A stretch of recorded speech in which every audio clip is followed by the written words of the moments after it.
আসসালামু আলাইকুম, নতুন একটি ভিডিওতে সবাইকে স্বাগত। তো আশা করি সবাই ভালো আছো। আজকে আমরা পেজ 7 এর ছক 1.13টা দেখব, ঠিক আছে?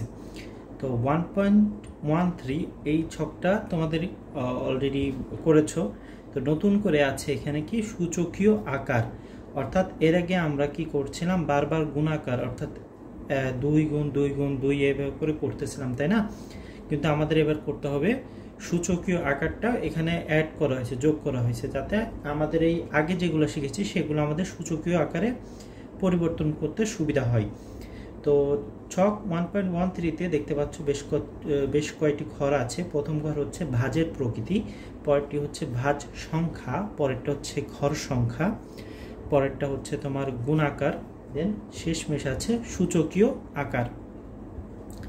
তো ভাজ প্রকৃতি অর্থাৎ প্রথম ক্লাসগুলো যারা করেছো তারা জানো যে আমরা কিন্তু কাগজ ভাঁজ করে দেখেছিলাম, ঠিক আছে? যে 2 ভাঁজ করলে কতগুলা ঘর হয়, 3 ভাঁজ করলে কতগুলা হয়, 4গুলা।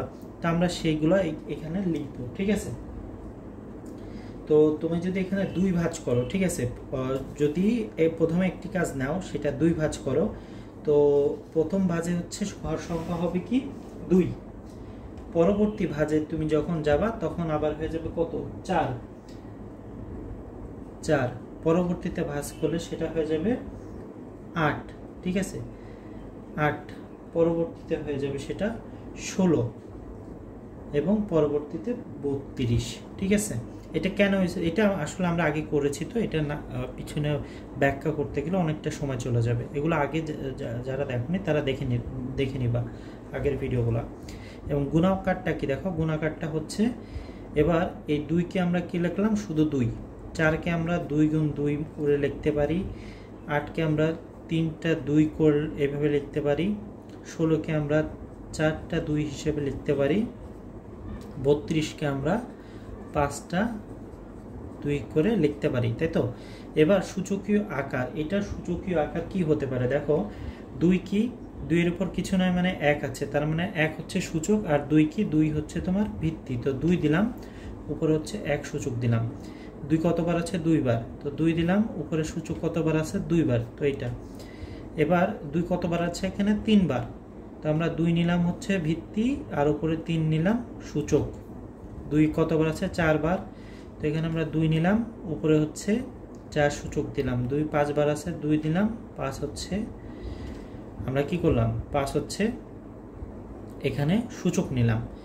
তো এটা কিভাবে আসছে এটা তো তোমরা জানোই, আগে অবভিয়াসলি তোমরা যারা প্রথম থেকে আমাকে ফলো করছো তারা তো জানোই, এটা নতুন করে না বলি। গুণাকার তো বুঝতেই পারলা যে আসলে আমরা 4কে 2 গুণ 2 আকারেও লিখতে পারি, 8কে যেমন 2 সাথে 2 গুণ করলে কত হয় 4, 4-এর সাথে 2 গুণ করলেও কত হয় 8, ঠিক আছে? আবার হচ্ছে 3টা 2 গুণ করলে 8 হয়, 8-এর সাথে 2 গুণ করলে 16 হয়, 4টা 2 গুণ করলে 16 হয়, 16-এর সাথে আবার 2 গুণ করলে হয় 32, তো এই আর কি। তো এবার দেখো এখানে আর একটা বিষয় আছে, ঠিক আছে? সেটা হচ্ছে আমাদের পেজ 6-এ বলা ছিল যে আমাদের কিন্তু 3 দিয়ে আমাদের ভাঁজ করে দেখাইতে হবে, ঠিক আছে? 3 দিয়েও কি করতে হবে, ভাঁজ করে দেখাইতে হবে। এটা কিন্তু আমরা পেজ 6 দেখেছিলাম। তো এখানে আমরা এবার 3 দিয়ে করব, কেমন? এবার আমরা এখানে 3 দিয়ে করব, একই জিনিস, শুধু আমাদের একটু চেঞ্জ হবে, সেটা হচ্ছে ঘর সংখ্যা চেঞ্জ হবে, গুণাকার চেঞ্জ হবে, সূচকীয় আকার চেঞ্জ হবে। তো আমরা যদি এটা 3 দিয়ে করি, তো আমাদের ঘর সংখ্যা এখানে হবে প্রথমে 3, পরে হবে হচ্ছে 9, পরে হয়ে যাবে কত, 27, পরে হয়ে যাবে হচ্ছে তোমার 81, পরে হয়ে যাবে 243, ঠিক আছে? এবার এটাকে আমরা 3 লিখতে পারি, এটা 9কে আমরা 3 গুণ 3 লিখতে পারি, পরেরটা হচ্ছে 27 লিখতে পারি। এবার দেখো 27-এর সাথে 3 গুণ করলে কত হয়, 81, তার মানে 27-এর পরিবর্তে আমরা কি দিয়েছিলাম, 3টা 3 দিয়েছিলাম। এবার এই 3টা 3 দিয়ে দিলাম, আর 27-এর সাথে 3 গুণ করলে হয় 81, আবার 3 দিলাম। এবার 4টা 3 মানে কি 81, 81-এর সাথে আবার 3 গুণ করলে হয় 243। তাহলে আগে আমরা 3টা, ঠিক আছে, 3টা হচ্ছে তোমার এখানে, তো এখানে আমরা 4 বার দিলাম 3, আর এই যে 81 সাথে আরো 3 গুণ করার কারণে 243 হচ্ছে, তাই আবার 3 দিলাম। তো এখানে হচ্ছে 3 একবার আছে, তাই 3 এর উপর সূচক 1, এখানে 3 দুইবার আছে, তাই 3 এর উপর সূচক 2, নিচে 3 বার আছে, তাই 3 দিলাম, 4 বার আছে, তাই 3 এর উপর 4, পরেরটা 3 এর উপর 5 দিলাম, কারণ এখানে 5 বার আছে। তো এই পর্যন্ত তো ক্লিয়ার তোমরা। এবার আমরা দেখব একক কাজ, যেটা পেজ 7-এ তোমরা পেয়ে যাবা একক কাজ। এখানে হচ্ছে দেখো, আমরা একদম প্রথম পেজে আমরা দেখেছিলাম না যে রাজা এবং পর্যটকের মধ্যে যে কাহিনীটা হয়েছিল, সেখানে হচ্ছে পর্যটক কি বলেছিল, প্রতিদিন কিভাবে নেবে, প্রতিদিন তোমার 2 গুণ করে নেবে, ঠিক আছে, প্রতিদিন 2 গুণ করে নেবে। তো ধরো আজকে যদি 1 টাকা নিত, তাহলে আগামীকাল নিবে হচ্ছে 2 টাকা, পরের দিন নিবে 4 টাকা, পরের দিন নিবে 8 টাকা, মানে গতদিন যে পরিমাণে টাকা সে নিয়েছিল তার 2 গুণ নেবে। অর্থাৎ দ্বিতীয় দিনে যদি সে 4 টাকা নিয়ে থাকে, তাহলে তৃতীয় দিনে সে যদি 4 টাকা নিয়ে থাকে, তাহলে চতুর্থ দিনে সে নিবে তৃতীয় দিনের 4 টাকা, আর চতুর্থ দিনে 2 গুণ। তো সব মিলে সে চতুর্থ দিন নিবে হচ্ছে 8 টাকা, ঠিক আছে, 8 টাকা নিবে।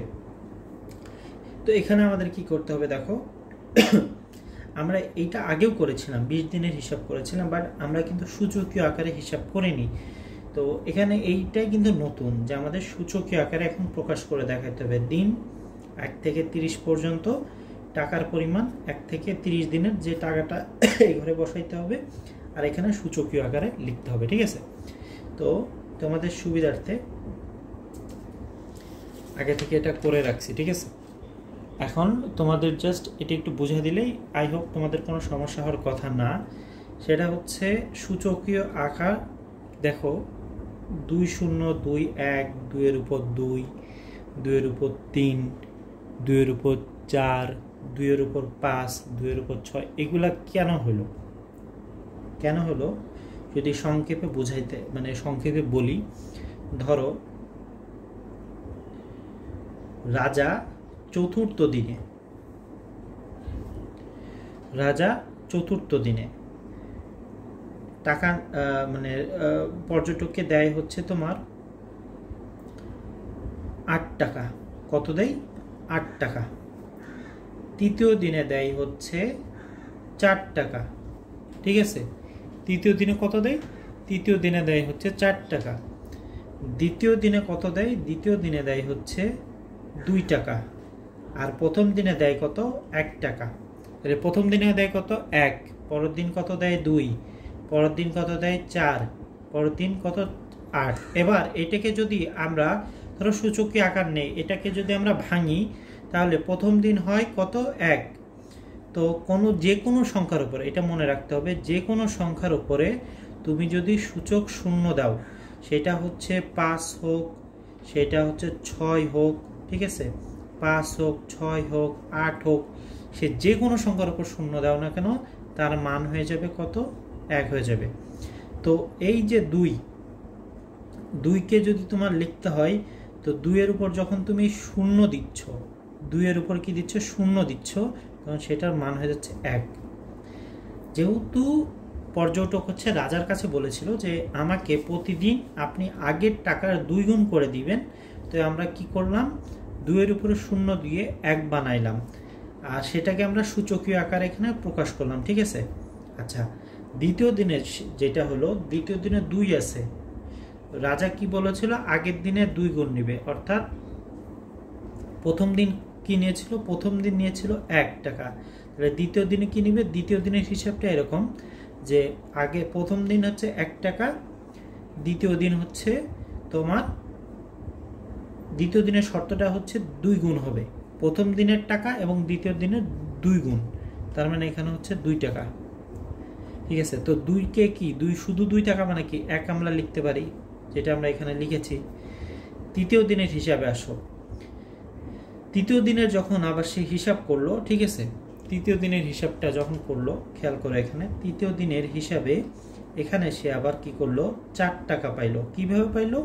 দ্বিতীয় দিনে কত পাইছিল? এখানে দ্বিতীয় দিনে সে কত পেয়েছিল? দ্বিতীয় দিনও পেয়েছিল হচ্ছে তোমার 2 টাকা। তো দ্বিতীয় দিনের এটা আমরা কি করলাম? দ্বিতীয় দিনের এইটা আমরা হচ্ছে এখানে আনলাম, আনার পর 2 টাকা আনলাম, আনার পর তার সাথে আবার 2 গুণ করলাম। 2 হচ্ছে নিয়ম, সে এই নিয়মে টাকা চাইছিল, এই জন্য নিয়মটাও এখানে মানে নিয়মের জন্য এখানে 2 বসালাম। তো তৃতীয় দিনে সে কত পাইল? 4 টাকা। চতুর্থ দিনের নিয়ম হচ্ছে খুব সিম্পল, এই যে তৃতীয় দিনের যে 4 টাকা ছিল, 4-এর সাথে আমরা আবার 2 গুণ করলে 8 টাকা। তো এইটাকে 2 গুণ 2 4। তো আমরা যদি 2 স্কোয়ার লিখি, এই 2 আর 2 এর পরিবর্তে যদি 2 এর উপরে 2 সূচক দিই, এইভাবে প্রকাশ করি, সমস্যা হবে? দেখো তো এইভাবে সমস্যা হবে কি? এটার পরিবর্তে এটা দিলে হবে না। আবার আমরা যদি 4 গুণ 8 এটাকে যদি না লিখে 4 এর পরিবর্তে কি দিয়েছিলাম? 2 গুণ 2, তাহলে আমরা 2 গুণ 2 গুণ 2 পরিবর্তে আমরা যদি 2, ঠিক আছে, 2 উপরে যদি আমরা 3 দিই, সমস্যা হবে? হবে না কিন্তু। তার মানে আমরা দেখতে পাচ্ছি প্রথম দিন কত ছিল? প্রথম দিন ছিল হচ্ছে 2 এর উপরে সূচক 0, তারপরের দিন 1, তারপরের দিন কত হইল? তারপরের দিন হচ্ছে তৃতীয় দিনে হইল হচ্ছে তোমার 2 স্কোয়ার। তৃতীয় দিনে কি হলো? 2 স্কোয়ার। চতুর্থ দিনে কি হইল? 2 এর উপরে 3 সূচক। এই পর্যন্ত তো ক্লিয়ার। এবার দেখো, তার মানে কি? তার মানে এই প্যাটার্নটা থেকে, এই সিস্টেমটা থেকে আমরা বুঝতে পারছি যে তিনি পর্যটক রাজার কাছে প্রতিদিন কিভাবে নিচ্ছিল? প্রতিদিন এই সূচক 1 করে বাড়তেছিল, প্রতিদিন 1 করে সূচক বাড়তেছিল, এইভাবে তিনি নিচ্ছিল। তার মানে স্বাভাবিকভাবেই তৃতীয় দিনে তিনি 2 সূচক নিয়েছেন, 2 এর উপর 3 সূচক নিয়েছেন। পঞ্চম দিনে 2 এর উপর 4, ষষ্ঠতে এইটা, সপ্তমে এইটা, অষ্টমে 2 এর উপর 7 সূচক নিছে, নবম দিনে 2 এর উপর 8 সূচক নিছে, দশম দিনে 2 এর উপর 9 সূচক নিছে, 11তম দিনে 2 এর উপর 10 সূচক নিছে, 12তে 2 এর উপর 11 সূচক নিছে। এইভাবে করে 13, 14, 16তমতে 15, 16, 17, 18তে 17 সূচক নিছে, 19-এ 2 এর উপর 18, এভাবে করে দেখো চলতে আছে। 19, 20, 21, 22, 23, 24, 25, 26, 27, 28 এবং লাস্ট যে 30তম দিনে দেখো তিনি 2 এর 29 সূচক হিসেবে নিছে। এবং অ্যামাউন্টটার দিকে খেয়াল করো, অ্যামাউন্টটা কিভাবে আসলো? অ্যামাউন্ট হচ্ছে একটা সিম্পল জিনিস দেখায়, 2 এর উপর যখন 2 লেখা আছে তার মানে 2 গুণ 2 হয়েছে, 2 এর উপরে 3 লেখা মানে 2 গুণ 2 গুণ 2, এইভাবে করে 3টা 2 গুণ করার পর যেটা হয়েছে সেটা তিনি নিছে। 2 এর উপর যখন 5 ছিল, 2 গুণ 2 গুণ 2, এভাবে করে 5 বার 2 গুণ করলে কত হয়? 4, 4 দুগুণে 8, 8 দুগুণে 16, 16 দুগুণে 32, 32। তার মানে 2 এর উপর যতগুলা সূচক ছিল সেই সূচক গুণ করে এইভাবে করে তিনি নিছে। তার মানে ভাবো 30তম দিনে তিনি 2 হচ্ছে কতবার গুণ করছে? এইভাবে করে 2 হচ্ছে 29 বার গুণ করে গেছে, অপরন্ত মানে 29 পর্যন্ত গুণ করে গেছে। করার পর তিনি পাইছে কত? দেখো, করার পর তিনি পাইছে 53,68,70,912। তো রাজা যখন 30তম দিনে পর্যটককে এত টাকা দিল, প্রায় 53 কোটি টাকা, তখন রাজা কিন্তু বেহুশ হয়ে গেছিল অলরেডি, বুঝছো, এত টাকা দিতে যে। তো পরে কি হলো? পরে আর মনে হয় রাজার হুঁশ ফেরে নেই, ঠিক আছে। যাই হোক, তো আই হোপ এই পর্যন্ত বুঝতে পারছো। নেক্সট ক্লাসে আমরা পরবর্তী টপিক নিয়ে আলোচনা করব। আনটিল দেন সবাই ভালো থেকো। আসসালামু আলাইকুম রহমতুল্লাহ।